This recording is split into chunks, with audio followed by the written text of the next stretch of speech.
불교를 평할 때 장례식집과 같다 그러고, 유교는 제삿집과 같다 그러고, 기독교는 잔치집과 같다 그랬습니다. 여러분, 잔치라고 하는 것은 기쁘고 즐거운 거죠.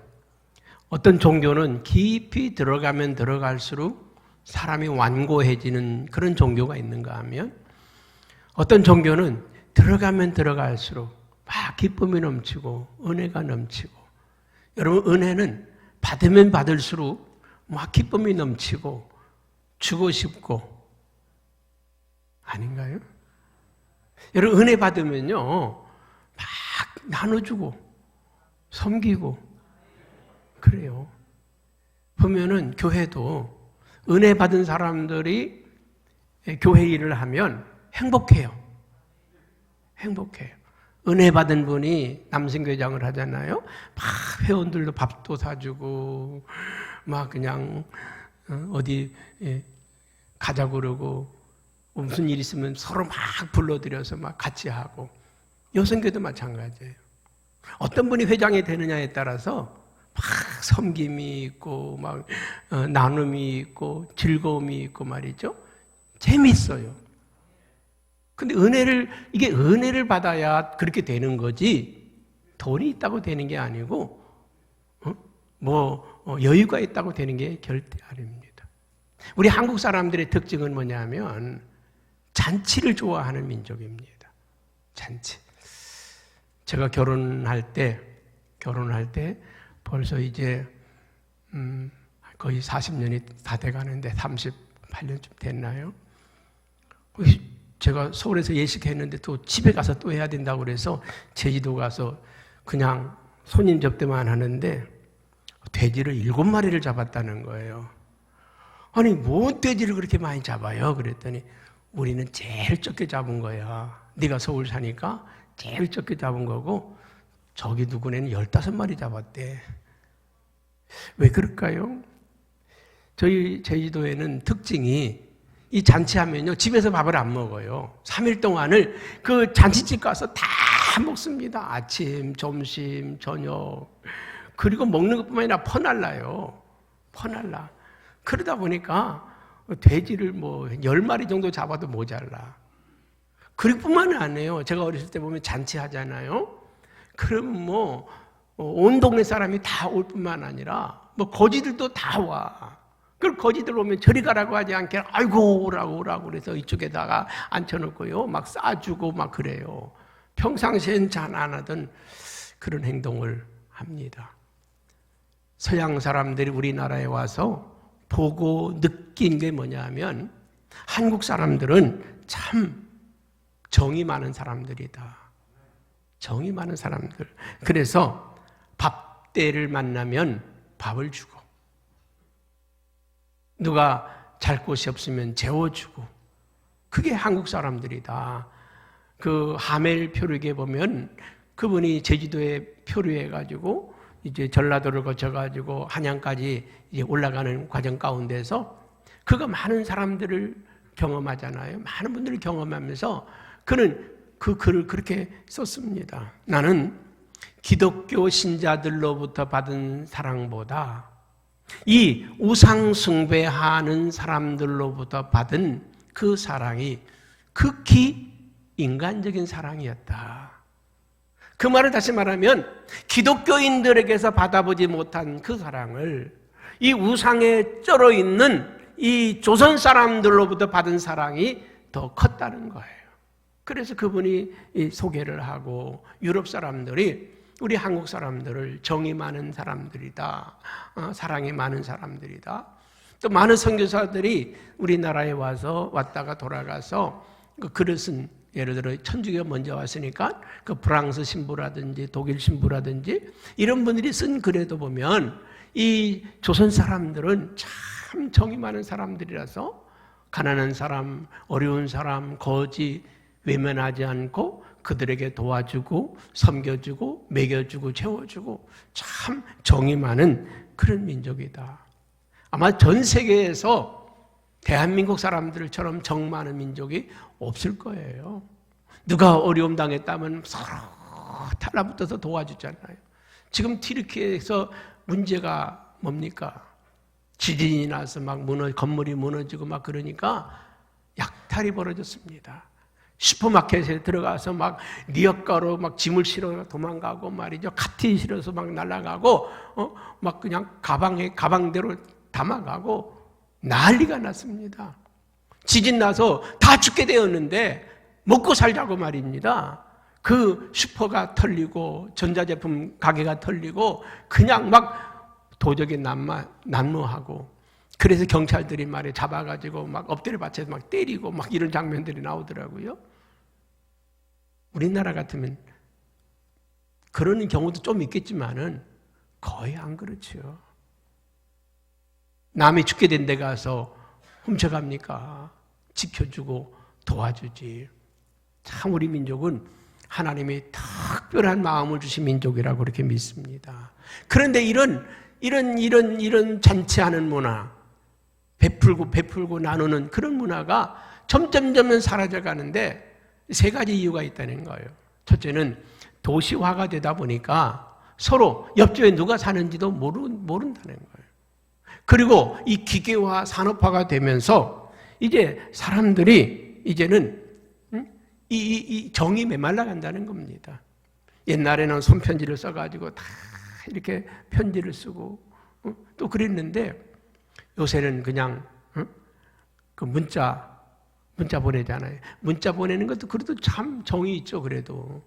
근데 뭐 거기에 뭐 그림이나 뭐 다른 데서 따다가 그냥 보내는 그 많잖아요. 그것도 아주 폭탄으로 날라옵니다. 제발 좀 안 보냈으면 좋겠는데 대전에 있는 우리 교회에서 도와주는 어떤 교회 목사님은요, 뭐 하루에 뭐 5개, 6개씩 맨날 보내요. 월요일 날 보내는 게 있고 화요일 날 보내는 게 있고 수요일 날 보내는 게 있고 하여튼 그런 거 안 보냈으면 좋겠는데 그냥 여기저기 있는 거 다 모아다가 계속 보내요. 도와주니까 고마워서 그런 것도 있겠지만은 뭐 그냥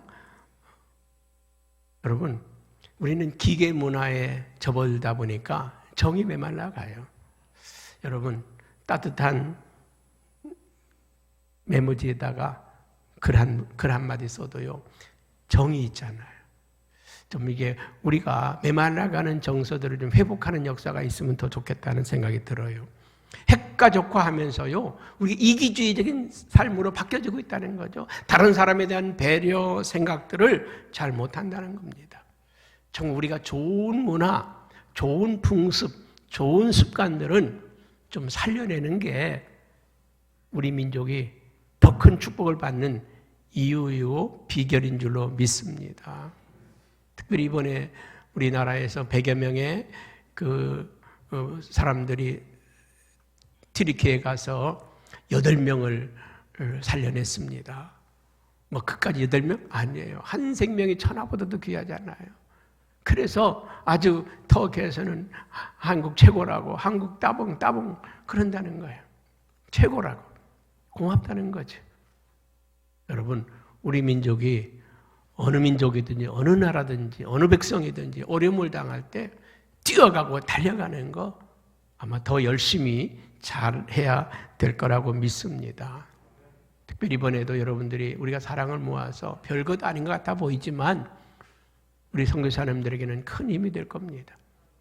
예전에 우크라이나 전쟁이 일어났을 때도 여러분들이 헌금해서 보내주었는데 가끔 그 선교사님이 문자를 보내주셔요. 우리 성현교회에서 보내준 게 큰 힘이 되었습니다. 감사합니다. 지금도 어려운 분들이 많은데 그런 분들 열심히 돕고 있습니다 하는 그런 문자를 받습니다. 여러분 누군가가 어려움을 당했을 때 그 사람이 내게 친척이든 아는 사람이든 모르는 사람이 상관없이 누군가를 도울 수 있다고 하는 건 그거는 큰 성품이고 축복의 성품이고 은혜라고 생각이 듭니다. 우리나라하고 비슷한 나라가요 이 유대 나라입니다. 이 유대 나라도 아주 잔치하는, 그래서 유대인들은 잔치를 할 때 1년 전에 날짜를 잡아놓는데요. 그래서 1년 전에 날짜를 잡아놓고 이제 다 필요한 사람들, 잔치에 올 사람들을 정해놓고 초청을 보낸대. 내가 내년 몇 월 며칠 날 결혼식 하니까 꼭 와주십시오 하고 초청장을 먼저 보낸대요. 그리고 잔치가 다 준비되면 이제 준비 다 됐습니다. 오십시오. 그런다는 거예요. 오늘 성경에도 보니까 그 얘기가 그대로 적용이 된 것 같아요. 여기 보니까 그런 말씀을 하고 있죠. 오늘 16절에 보면 어떤 사람이 잔치를 베풀고 많은 사람을 청하였더니, 많은 잔치를 베풀고 많은 사람을 청했다는 거예요. 많은 사람을 미리 청했다는 겁니다. 그리고 잔치할 시간에 17절은 잔치할 시각에 그 청하였던 자들에게 종을 보내어 오소서 모든 것이 준비되었나이다. 다시 보냈다는 거예요. 이제 잔치가 준비되었으니까 오라고 초청했다는 겁니다. 여러분, 이 잔치는 누가 베푼 잔치입니까? 오늘 누가복음 14장에는 어떤 사람이 잔치를 베풀었다고 그랬는데, 마태복음에는 보게 되면 왕이, 어떤 임금님이 잔치를 베풀었다는 것입니다. 이건 하나님이 베푸신 잔치요, 하나님이 베푼 잔치이기 때문에 최고의 잔치고 풍성한 잔치고 영광스러운 잔치입니다. 오늘날에도 잔치를 베풀면요, 그 초청하는 사람이 어떤 신분에 따라서 아무나 갈 수 있는 건 아니에요. 만약에 대통령의 자녀가 결혼식을 한다 그러면 대한민국 국민이 다 갈 수 있습니까? 못 가죠. 거기에 초청하는 대상이 있습니다. 유명한 연예인이 결혼식을 올린다. 그러면 거기에 초청하는, 거기에 갈 수 있는 사람들이 있어요. 그리고 만약 그런 사람들이 잔치할 때 어떻겠습니까? 그 결혼식 비용이 어마어마하겠죠? 예식장뿐만 아니라 음식이라든지 모든 것들이 아마 최고로 준비하지 않겠습니까? 오늘 하나님이 베푼 잔치, 최고의 잔치요, 풍성한 잔치요, 영광스러운 잔치일 것입니다. 오늘 그 잔치에 제한한 것이 아니라 누구든지 불렀다는 것입니다. 마태복음 11장 28절에 보면 수고하고 무거운 짐진 자들아 다 내게로 오라. 내가 너희를 쉬게 하리라. 오늘 하나님께서는 우리를 부르신 목적이 먹이고 재우고 입히려고 하는 잔치가 아니라 우리의 영혼을 편히 쉬게 하는, 무거운 짐을 벗겨주려고 하는 잔치라는 것입니다. 구원의 잔치라는 것입니다. 인생의 문제를 해결해 주려고 하는 잔치고 우리의 고통의 짐을 벗겨주려고 하는 그런 잔치라는 것입니다. 여러분, 하나님이 배설한 제 잔치에 참여하는 사람들은 그 영혼의 가람에서 모든 해결함을 얻는 자리가 바로 하나님이 베푼 잔치입니다. 요한복음 7장 37절에 보면 누구든지 목마르거든 내게로 와서 마셔라. 누구든지 목마르거든 다 내게로 와서 마셔라. 여러분, 이 세상에 사는 동안에 목마른 게 얼마나 많습니까? 그 목마름을 해결해 주시는 분이 우리 주님이신 줄로 믿습니다.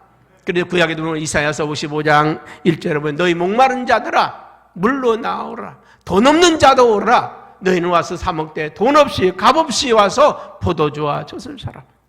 돈 가지고 오는 게 아니에요. 그냥 오라는 거예요. 오면은 하나님의 풍성한 것으로 우리에게 주시겠다는 것입니다. 하나님의 베푼 잔치. 요한계시록 19장에 보게 되면 두 가지의 잔치가 나옵니다. 두 가지의 잔치가 나오는데 하나는 어린 양의 혼인잔치가 있고요, 하나는 새들의 잔치가 있습니다. 어린 양의 혼인잔치는 예수님께서 준비해 준 잔치입니다. 축복의 잔치입니다. 오늘 계시록 19장 9절에 보면 이렇게 말씀합니다. 천사가 내게 말하기를 기록하라. 어린 양의 혼인잔치에 청함받은 자들은 복이 있도다. 어린 양의 잔치에 초청받은 사람들은 복이 있도다. 복이 있다는 거예요. 여러분, 오늘 주님께서는 이 잔치에, 영적인 잔치에 우리를 초청하고 부르셨습니다. 오늘 여기에 오신 여러분들에게는 하나님께서 여러분에게 주시고자 하는 영적인 양식이 있는 줄로 믿습니다. 그게 뭐겠습니까? 오늘 이 자리에 오신 여러분에게는 하나님이 준비한 잔치가 있어요. 하나님이 준비한 풍성한 은혜가 있어요. 그것이 뭐냐면 사죄의 은총입니다. 사죄의 은총. 이 세상에는 해결할 수 없는 것, 이 세상의 방법으로는 해결할 수 없는 죄의 문제를 오늘 해결해 주신다는 것입니다. 죄의 삭은 사망이라. 모든 사람이 죄로 말미암아 죽게 되고 사망으로 가게 되었고 지옥으로 가게 되어 있는데, 예수님을 만나는 순간, 예수님을 영접하는 순간 우리의 모든 죄가 사함을 얻게 되고 구원을 얻게 되는. 여러분, 이거 돈으로 살 수 없잖아요. 돈으로 해결할 수 없는 거잖아요. 그래서 오늘 주님 앞에 나온 모든 사람들에게는 사죄의 은총을 베풀어 주시는 잔치라는 것입니다. 뿐만 아니라 이 세상을 살아나갈 때 이 세상을 이길 수 있는 성령의 은사와 능력을 우리에게 부어주신다는 것입니다. 세상을 이기는 힘은 돈이나 물질이나 권세나 명예가 아니라 하나님의 능력입니다.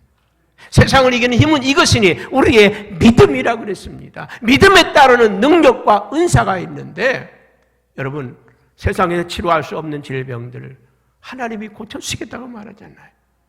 내가 너를 치료하여 낫게 하리라. 너는 내게 부르짖으라. 내가 내게 응답하여 크고 은밀한 일을 너에게 보여주리라. 우리는요, 무조건 병원만 달려가. 병원에 가서 해결받는 것도 있고 고침받는 것도 있어요. 병원에 가서 해결 안 되는 일들은 하나님께 오면 그분이 역사하셔요. 그분은 안진뱅이도 일으키셨고 소경의 눈을 뜨게 하시기도 하고 죽은 자도 살리시기도 하고, 히스기야라고 하는 사람은 등창 암에 걸려서 죽게 되었는데 죽고 살지 못하리라고 말씀했는데, 그가 그 얼굴을 벽에다 떼고 금식을 하며 하나님께 통곡하며 부르짖고 기도했더니 하나님이 그의 기도를 들으시고 그의 눈물을 보시고 그의 생명을 15년을 연장시켜 주셨더라 그랬습니다. 세상에서 안 되는 거 포기하지 마십시오. 기도하면 됩니다. 우리 선교사님도 완치 판결을 받으셨잖아요. 기도하면 됩니다. 하나님이 만져주시면 됩니다. 하나님 만져주시면 돼요. 여리고의 소경 바디메오가 소리 지르잖아요. 다윗의 자손 예수야, 나를 불쌍히 여기소서. 사람들은 조용히 하라고, 저리 가라고 더 큰 소리로 외치잖아요. 다윗의 자손 예수야, 나를 불쌍히 여기소서. 내가 너에게 무엇을 해주기 원하느냐? 주여 보기를 원하나이다. 주여 보기를 원하나이다. 내 믿음대로 될지어다. 그 순간 그의 눈이 떠졌잖아요. 오늘 주님 못하실 게 없잖아요. 못하실 게 없잖아요. 여러분은 세계적인 부자도 만들어줄 수 있어요. 저와 여러분을 죽음의 늪에서 건져주실 수도 있어요. 인생의 생사화복을 주관하시는 분이 하나님이시고 역사의 흥망성쇠를 주관하시는 분이 하나님이십니다. 너는 내게 나와 들어라. 오늘 하나님께서는 이스라엘 백성들을 초청해 오라고, 들어오라고. 근데 오늘 유대인들은 듣지를 않아.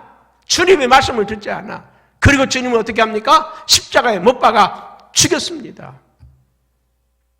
30년 후에 어떤 일이 벌어집니까? 로마가 예루살렘을 공격해 옵니다. 예루살렘을 공격해 옵니다. 그 성을, 예루살렘 성을 포위했습니다. 그들은 거기에서 살육이 벌어졌습니다. 오늘은 네 자식, 내일은 내 자식, 자식을 잡아먹으면서 연명합니다. 여러분, AD 70년에 예루살렘 성이 무너졌는데 110만 명이 죽었습니다. 110만 명이 죽습니다. 처참하잖아요. 예수님은 십자가에 못 박으면서 그들이 뭐라고 합니까? 이 죄를 우리와 우리 자녀들에게 돌리라. 우리가 받겠다. 죄값을 우리가 받겠다. 말한 그대로 이스라엘 민족은 예루살렘이 무너지면서 110만 명이 죽임을 당했습니다. 2000년 동안에 그들은 나라에 이르러서 세계 방방 곳곳에서 2000만 명이 넘는 사람들이 세계 도처에서 살육을 당했습니다. 2차 세계대전은 독일의 히틀러에게 600만 명이나 가스실에서 죽임을 당했습니다. 뭐 때문입니까? 주의 말씀을 내게로 오라. 내게로 오라. 내 말을 들어라. 주님의 말씀을 듣고 주님의 말씀에 귀 기울였다면 그들이 살았는데 그 주님의 말씀을 외면할 뿐만 아니라 그 주님을 십자가에 못 박아 죽였습니다. 그들의 결국이 뭡니까? 비참한 최후를 맞잖아요. 그 두 번째 잔치가 새들의 잔치입니다. 계시록에 나오는 새들의 잔치. 한번 계시록 19장 17절 18절 한번 같이 볼까요? 한번 같이 봅니다. 계시록 19장 17절 18절입니다. 띄워주세요. 한번 같이 봅니다. 시작. 내가 보니 한 천사가 태양 안에 서서 공중에 나는 모든 새를 향하여 큰 음성으로 외쳐 이르되 와서 하나님의 큰 잔치에 모여 왕들의 살과 장군들의 살과 장사들의 살과 말들과 그것을 탄 자들의 살과 자유인들이나 종들이나 작은 자나 큰 자나 모든 자의 살을 먹으라 하더라. 새들이 지금 여기에 왕과 장군들과 모든 백성들의 살을 뜯어먹는 파티가 벌어졌습니다. 지금 여러분 저 튀르키예 지진 나서 난리인데 시리아에서는 몇 명이 죽었는지도 모르는데 거기 잔치가 벌어졌다는 거예요. 뭔 잔치가 벌어졌습니까? 반군들이 지금 살육을 하고 도륙을 하고 있다는 겁니다. 아니 지금 사람들이 지진에 죽어 넘어져서 비참한 가운데 있는데 이때다 하고 많은 사람들을 도륙하고 죽이고 살육을 하고 있다는 것 아닙니까? 여러분 우리가 이 하나님의 복음을 영접한 자들에게는 천국문이 열리지만 그러나 영접하지 않는 자들에게는 여러분 일본에 지난번에도 일본에 갔다가 그 영국사라고 하는 절이 있어요. 거기에 가면 세상에 절간에서요 얼마나 기독교인들이 비참하게 죽었으면 그 기독교인들의 영혼을 달래어준다고 절간에서 거기다 묘비를 세워놓고 그 기독교인들을 위로하는 위령탑을 만들어 놨어. 여러분 우리나라 참 순교자 많습니다. 그래도 몇만 명에 불과합니다. 일본은요 순교자가 30만 명입니다. 30만 명입니다. 여러분 우리가 복음을 받아들일 때 복음을 받아들이지 않으면 어떤 일이 벌어질지 몰라요. 러시아는 이 그리스 러시아 정교회가 문을 닫으면서 러시아가 공산화되면서 2천만 명을 살려고 했습니다. 북한은 김일성이가 공산화하면서 500만 명을 살려고 했습니다. 여러분 이 복음을 거절했을 때 어떤 일이 벌어질지 모릅니다. 여러분 이 나라가 이 복음을 거절하면 우리에게도 어떤 일이 벌어질지 몰라요. 우리나라가 공산화가 되고 우리나라가 잘못되면 어떤 일이 벌어질지 모릅니다. 오늘 어린 양의 잔치에 참여한 자들에게는 천국문이 열리는 잔치가 베풀어졌지만 그러나 은혜의 때에 구원의 때에 그 절에 초청받지 못한 사람들은 불행한 역사가 있었다는 겁니다. 여러분 앞으로 이번에 튀르키예 지진으로 인해서 지진판이 깨졌답니다. 세계의 지진판이 깨졌다는 거예요. 이 지진판이 깨져서 당장에는 이스탄불이 위험하다는 거고 아시아 중국과 일본과 이쪽까지도 지진판이 깨졌다는 거 아닙니까? 언제 어디서 어떤 일이 벌어질지 알 수 없다는 거 아닙니까? 우리는 전 세계가 어떤 재앙으로 지금 들어가고 있습니다. 또 다른 곳에 지진이 일어나면 또 다른 곳이 깨지고 또 다른 곳이 깨지고 여러분 얼음이 얼렸다가 얼음이 깨지잖아요. 지직 하면서 깨지듯이 이 지구가 그렇게 깨지기 시작하고 있다는 거죠. 무슨 징조입니까? 마지막 때의 종말의 징조인 것입니다. 그런데 오늘 여기 보니까 그 잔치에 거절하는 사람들이 나옵니다. 누굽니까? 유대인들이요, 바리새인들입니다. 서기관들입니다. 오늘 18절에 20절에 보니까 그들은 일치하게 다 사양했다는 거예요. 일치하게 똑같이 입을 맞췄다는 거예요. 나는 밭을 샀으니 못 가요. 나는 장가 들었으니 못 가요. 나는 소를 샀으니 못 가요. 똑같이 이미 이게 이유가 됩니까? 밭을 산 거하고 잔치 못 가는 건 무슨 상관이 있습니까? 장가 간 사람하고 결혼식 가는 거하고 무슨 상관이 있습니까? 장가를 갔으면 더 가야죠. 그렇잖아요. 여러분, 다른 사람이 내 집에 와줬으면 당연히 가야 되는 거 아닙니까? 아니, 소를 샀는데 소를 시험하러 그것 때문에 못 갑니까? 근데 그들은 이유가 핑계가 되지는 않아요. 우리가 복음을 전도해보면 핑계하고 못 가는 사람들의 이유가 다 똑같습니다. 나 바빠요. 나 할 일 많아요. 나 죄가 많아서 못 가요. 내 시어머니 돌아가시면 갈게요. 내 이거 해결하면 갈게요. 여러분, 누가 우리에게 핑계와 이유를 만들어 줍니까? 사단이가 만들잖아요. 사단이가. 여러분, 하나님이 우리에게 사는 길을 주시기 위해서 이 자리에 불렀습니다. 이 복음의 자리에, 이 잔치에 불러서 저와 여러분들에게 구원의 잔치, 천국에 들어갈 수 있는 잔치, 그 기쁨의 잔치를 우리에게 주셨다는 거예요. 일치하게 그들이 거절하니까 하나님이 뭐라고 합니까? 초청에 거절한 사람들에 대한 하나님의 마음을 여러분 생각해 보셨습니까? 21절에 보니까 이렇게 말씀을 합니다. 종이 돌아와 주인에게 그대로 구하니 이제 이에 집주인이 노하여 그 종들에게 이르되 빨리 시내와 거리와 골목으로 가서 가난한 자들과 몸 불편한 자들과 맹인과 저는 자들을 데려오라. 여러분, 이 구원의 잔치는 누구가 초청받은 겁니까? 유대인들이 초청받았고 바리새인들이 초청받았고 제사장들이 초청받았고 서기관들이 초청받았습니다. 그런데 그들이 일치하게 거절했더니 나가서 산울가로 가서 길거리로 가서 데려와라. 듣지 못하는 사람, 몸 불편한 사람 다 데려와라. 유대인들이 축복받은 민족인데 이 복음을 거절했더니 여러분, 그 축복이 우리에게 왔어요. 여러분, 저와 여러분, 우리 민족이 5,000년 동안 살면서 하나님을 알았던 때가 있습니까? 없었잖아요.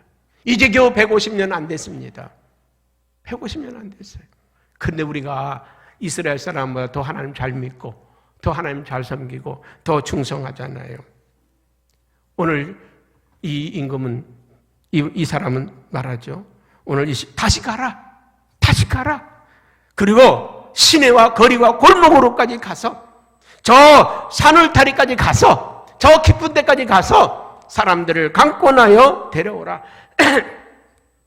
여러분, 강권하여 데려오라고 하는 말은 무슨 가서 다리 몽둥이 분질러서라도 데려오라고 하는 말이 아닙니다.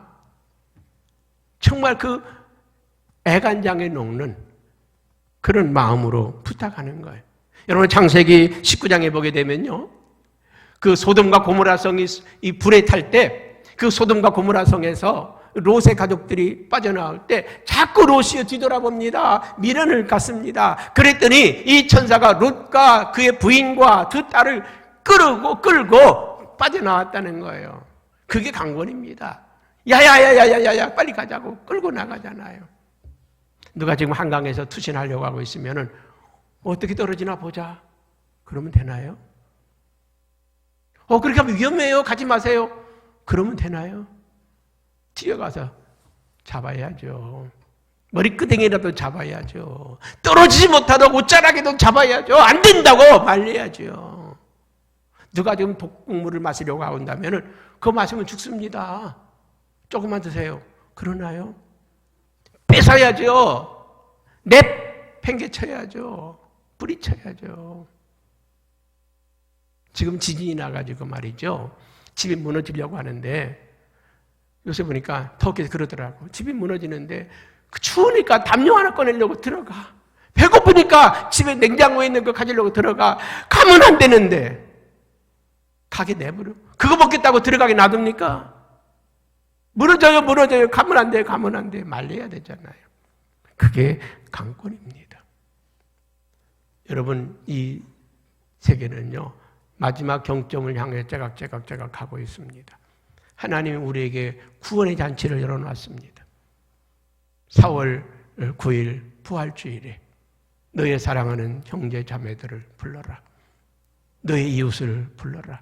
내가 그곳에서 구원의 잔치를 베풀리라. 내가 그곳에서 구원의 잔치를 베풀 것이다. 우리는 그날을 준비한 우리 모두가 되기를 주님의 이름으로 축복합니다. 오늘 사도 바울은 이 하나님의 마음을 깨달았습니다. 그래서 고린도전서 9장 16절에 그가 이렇게 말합니다. 내가 복음을 전할지라도 자랑할 것이 없으면 내가 부득불할 일임이라. 만일 복음을 전하지 아니하면 내게 화가 미칠 것이라. 내게 화가 미칠 것이로다. 여러분, 하나님은 우리에게 시간이 없다고 말씀하십니다. 이 구원의 잔치에 초대하라. 우리가 할 일은요, 가서 불러 모으는 거예요. 불러 모으는 겁니다. 그러면 누가 그 사람들에게 은혜를 베풉니까? 하나님이 베푸십니다. 하나님이 베푸십니다. 여러분, 그날 우리의 사랑하는 영혼들을 이 자리에 채우고 하나님께서 그분들의 마음을 만져주시도록 기도하고 하나님께서 그 영혼을 구원해 주시도록 기도하고 우리는 4월 9일 이 잔치를 준비하십시다. 그래서 우리가 정말로 이 자리에 와야 될 영혼들을, 불러내야 될 영혼들을 찾아내고 우리가 모셔내고, 그래서 구원의 역사가, 구원의 잔치가 여기서 벌어지도록, 구원의 파티가 벌어지도록 우리가 함께 준비하고 노력하시기를 축복합니다. 기도하겠습니다.